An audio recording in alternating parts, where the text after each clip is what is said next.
often thought that a lot of these things that come up, or that we've seen throughout the Bible, this and other things like talking snakes and so forth, I theorize that people who had severe and persistent mental illness back then, that went undiagnosed, were almost looked at as magical people instead of people with some type of a mental illness. So if they said, "Oh, hey, we now need to cut off the foreskins," well, he was like the shaman. He was the person who spoke to God in the community, and he actually had mental illness. God. So yeah, spoke for God, absolutely. And I've theorized that the reason we have all these crazy things in the Bible is because it was written by a bunch of people with severe and persistent mental illness that went undiagnosed in that time. One thing I did want to add as well was that there's an episode, I think in, I forget which book it was, but the episode where God tried to kill Moses because his son wasn't circumcised. Mm-hmm. Do me a favor, search that up, but I wanted to mention this before we got too far away from the Bible. A lot of Christians seem to evoke the Bible when they're talking about their reasons for having their kids circumcised, which is kind of a nonsensical thing to do, because this is something that was strictly part of the Old Covenant, part of the Jewish faith. And the New Testament, Paul reverses circumcision. Galatians 5:2, mark my words, I, Paul, tell you that if you let yourselves be circumcised, Christ will be of no value to you. And a lot of them don't. This is another example about a lot of religious people not knowing their own book. You know, they only know that the Bible mentions circumcision. Therefore, I have to have my kids circumcised. But if you're a Christian, that doesn't really work, because if you've actually eat shrimp, if you know the Bible, don't eat shrimp. Yeah, well, but again, that's Old Covenant, right? So this is the thing. Christians are very quick to say, "Oh, that's the Old Testament. Jesus declared all foods clean in Mark, right?" Whether he did or not is open to interpretation, but they interpret it that way. But yet, they did circumcision in the Old Testament, therefore we should need to keep doing that. Well, what about the part in the New Testament that says you're not supposed to do that anymore, Christians? You know, so there's a little bit of inconsistency there is what I'm pointing Moses' boy wasn't circumcised, so God tried to kill Moses, and it wasn't until Zipporah, Moses' wife, took a flint, cut off the foreskin, and then put it at Moses' feet. Right. It had to be a bloody and violent display, I recall. It did, and I think there's some conjecture over the word feet, because, you know, there are apparently two meanings to the word feet in the Hebrew. And then the passage ends with, thou art a bloody husband unto me, which, okay, but whatever. But I just find it interesting that if circumcision was about God accepting the child, why would God try to kill Moses for the baby not being circumcised? Because the commandment, again, the commandment was to Moses. It was to, the commandment is essentially to the parents, you know? I, God, command you to do this to your child, in the same way that God commanded Abraham to sacrifice Isaac. He didn't consult Isaac in this. Oh, okay, so sorry. You know, so. But there is one other interesting episode about circumcision in the Bible as well. That Genesis 34, which is where I forget, one of the women was raped who was Dinah. Dinah was raped by the Shechemites, and basically as a peace offering, Dinah's brothers say to the Shechemites, you know, we will accept your apologies, basically, if you circumcise yourselves. So all the men in the other tribe circumcise themselves, and then while they're walking around in pain, then God's chosen people, you know, kill them. Damien, yeah. I'm actually going to steal it. I'll give you credit. I'll give you credit like once or twice. After that, it's mine. But the fact that you keep referring to chapters and verses in the Bible as episodes, I'm fucking stealing it. That's right in his playbook. Yeah. So the common thread here is there's violence associated. There's pain, blood, and violence associated with this practice, even in the Bible, as the biblical model of it. But I think it was Aunt Kathy earlier who talked about how this is a practice that predates Judaism, all of the Abrahamic religions, and she's right about that. This is something that came from Africa and the Middle East. That Christians don't like to hear this because the world's only 6,000 years old, and so and Judaism was the first religion ever. Yeah, and Judaism was the first religion, but the reality is these are things that were stolen by other cultures around them and incorporated into the religion. So now let's move away from the religious aspect a little bit, because look, people are going to be. I disagree with it, but if the most I can hope for is that people come to see the wisdom that maybe God is okay with them letting their kid decide how Jewish they want to be or how Muslim they want to be. If you're a Christian, you're not supposed to be doing it anyway. And so just read your Bible, But there's a lot of other justifications that people used. And Steve touched on one of them earlier, this idea that it's cleaner, it's you don't have to do as much work cleaning it if you're circumcised, right? And I always found that to be really kind of a really bad argument for, first of all, I think this could just be me and my experience, but most boys spend the majority of their time in the shower cleaning that part. I don't think that that's the part that you need to tell them to clean. And so really that should be the cleanest part of your body growing up, theoretically, So I never really understood that rationale. There have been cases in the profession that I'm in where we've had kids who have come in who have had severe neglect or abuse, and they're uncircumcised, and they have had issues with not being able to pull back the foreskin. And the doctor has had to actually go in and help. So it can happen, but that's usually seen only in cases of severe neglect and abuse. I do want to mention Brother Kay's comment, and this applies mostly in infancy and in young childhood. You're not supposed to. A lot of doctors used to tell, that if you left your kid not uncircumcised, they would tell them, well, you have to make sure you pull back the foreskin and so that you can clean them. But really, you're not supposed to do that because it's not even retractable at that age. And a lot of them would do that and rip it, and then they would get an infection. And then you'd be like, oh, well, now we have to circumcise. See, you should have done it before.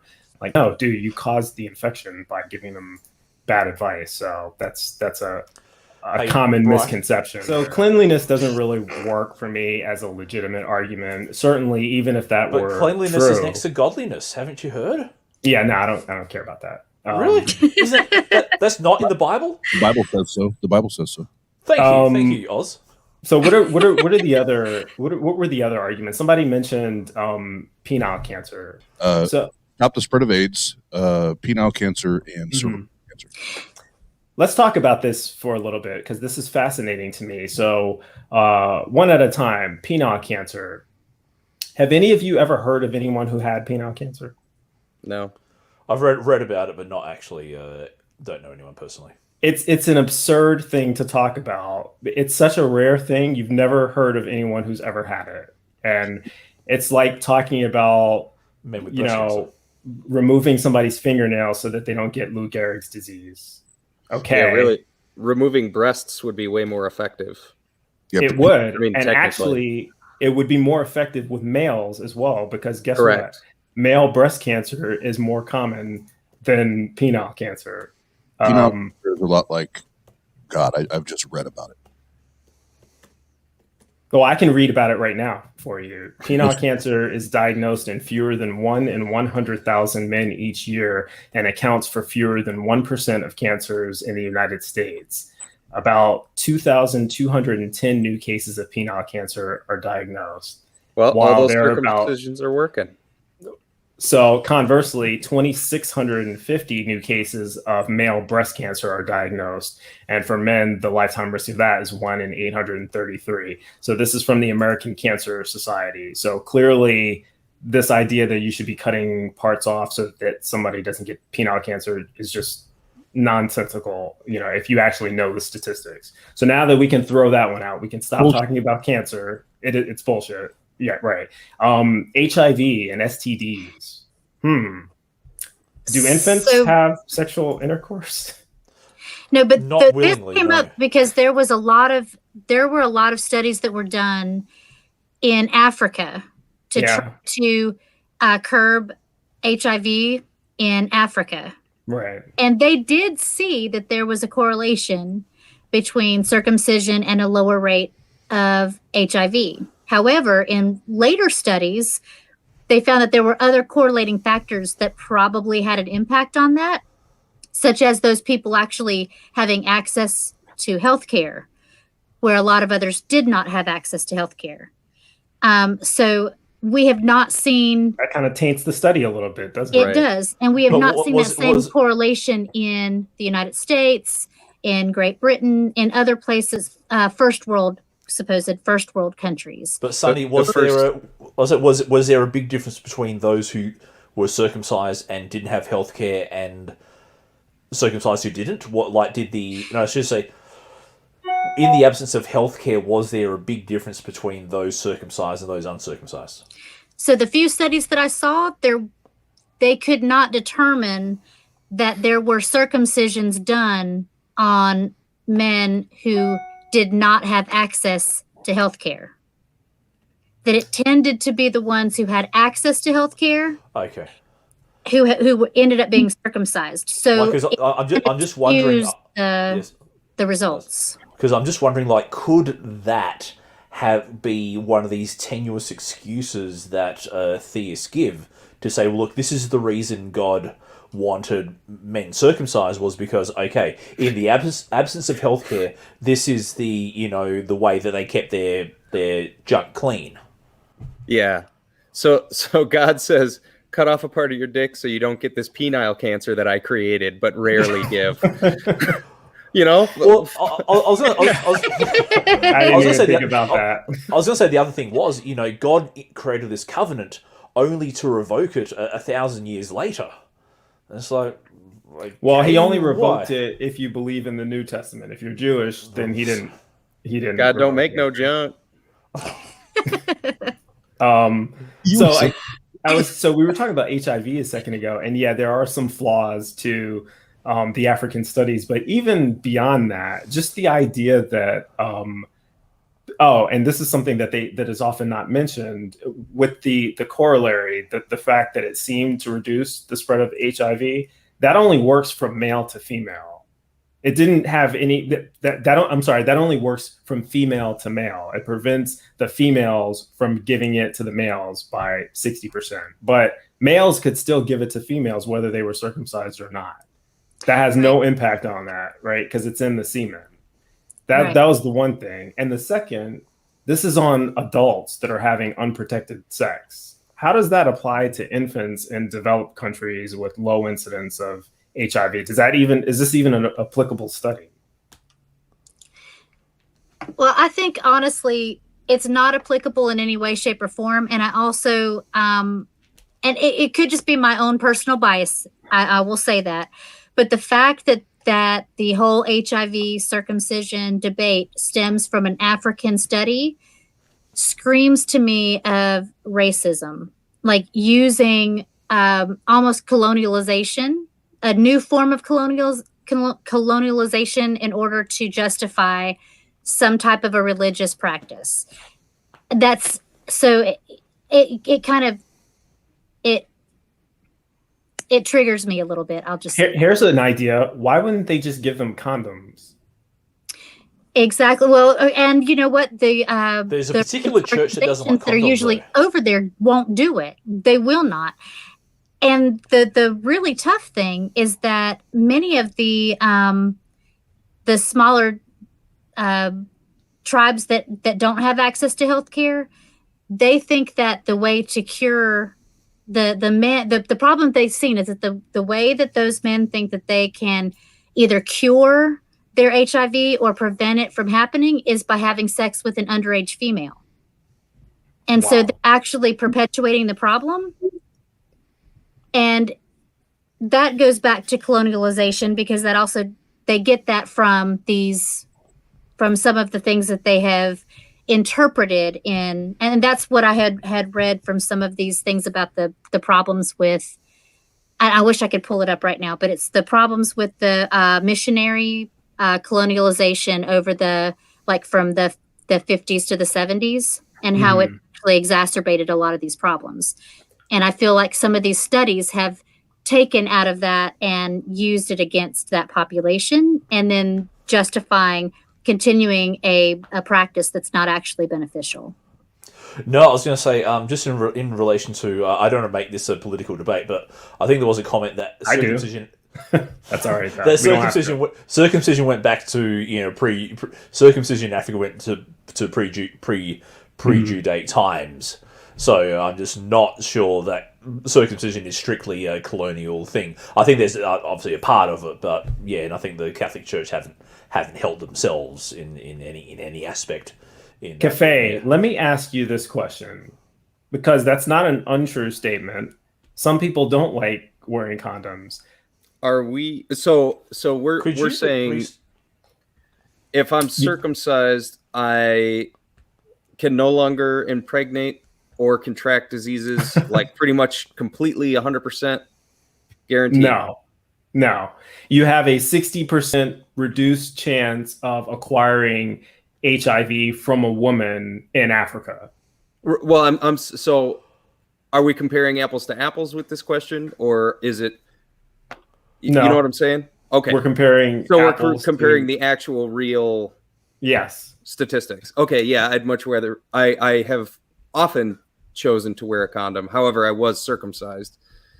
But you still wear one. Right? Of course I'm still wearing. It's way more effective. Come on. Sure. Yeah. I mean, and it prevents all kinds of other shit too that I don't want.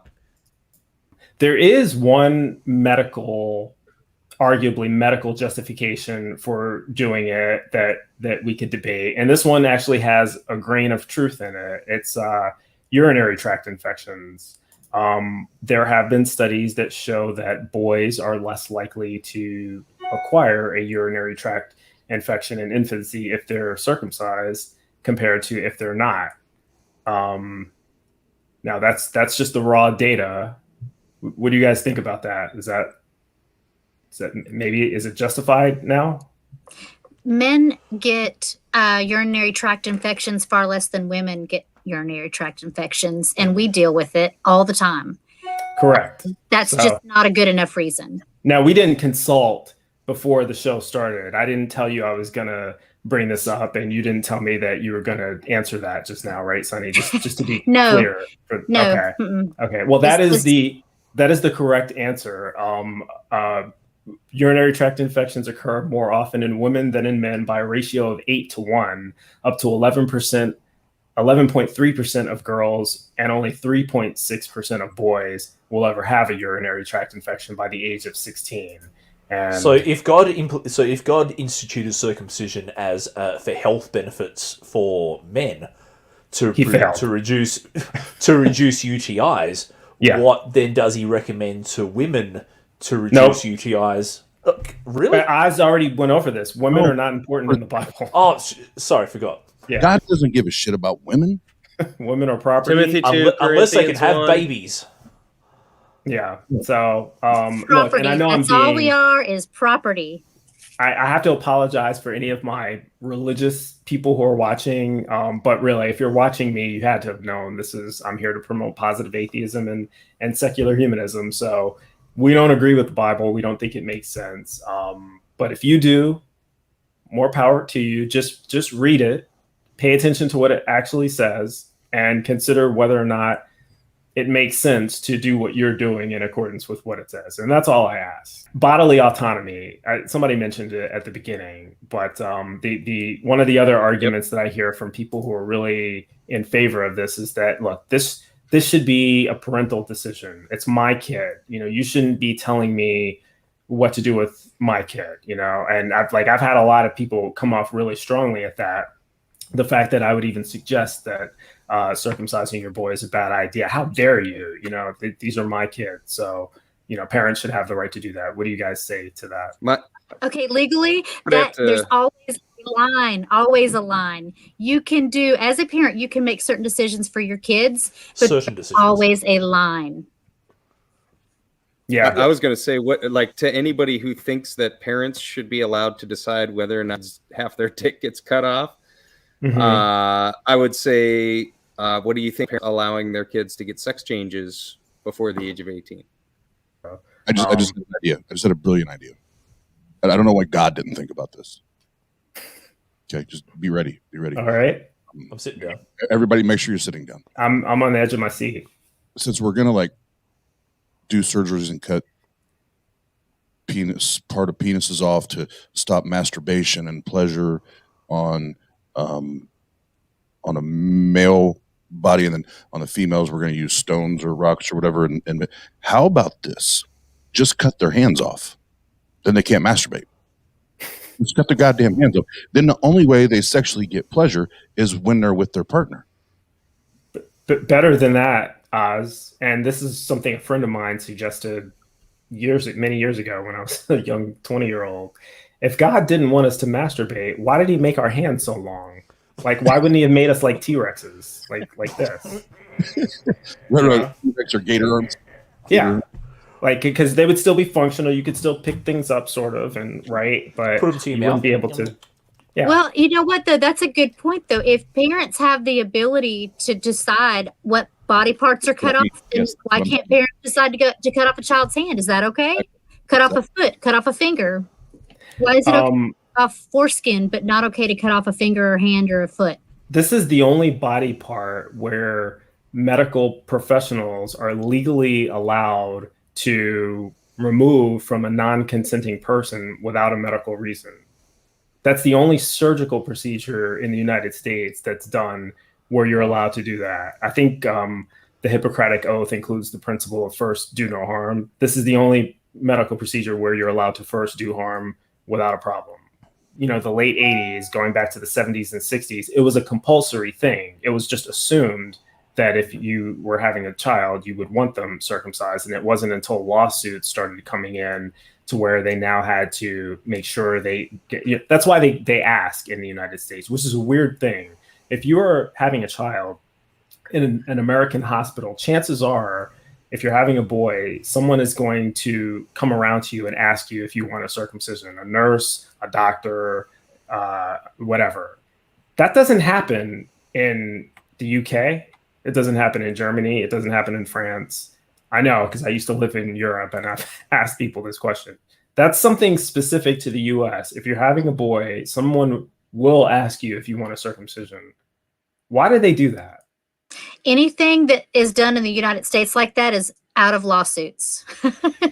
That's exactly why.